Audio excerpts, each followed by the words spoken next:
গত বছরের মতো এবছরও পুরনো লক্ষ্মী সরাই মা লক্ষ্মীর ছবি এঁকেছিলাম, যেটা বিভিন্ন কারণে এখনো অবধি তোমাদের সাথে শেয়ার করা হয়নি। তাই ভাবলাম অনেকদিন পরে হলেও আঁকাটি তোমাদের সাথে শেয়ার করা যাক। প্রথমেই আমি লক্ষ্মী সরাইটিকে খুব ভালোভাবে জল দিয়ে পরিষ্কার করে নিয়ে হোয়াইট একটা বেস কালার করে নিয়েছিলাম। এরপর আমি মা লক্ষ্মী আঁকার জন্য একটা আউটলাইন ড্র করে নিয়েছিলাম, আর তারপর অ্যাক্রিলিক কালার দিয়ে কালার করা শুরু করলাম। এবছর আমি মা লক্ষ্মীর স্কিন টোনটা ইয়েলো কালারের মধ্যে রেখেছি। মুখখানি গোল, চোখ মুখ স্নিগ্ধতায় ভরপুর, লাল টুকটুকে ঘোমটা টানা শাড়ি, পদ্ম ফুলের ওপর দেবী অধিষ্ঠাত্রী।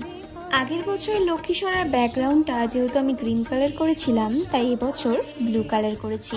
এরপর আমি একে একে মায়ের গয়না, ধান এবং হাতে থাকা পদ্ম ফুলে রং করে নিলাম। এরপর সিঁদুর পরিয়ে নিয়ে ছোট ছোট ডিটেলিং গুলো কমপ্লিট করে প্যাঁচাটিকে রং করে নিলেই তৈরি। তো তোমাদের কেমন লাগলো আমার এবছরের আঁকা মায়ের ছবিটি? আর আমার কাজটি ভালো লাগলে অবশ্যই একটি লাইক করে দিও।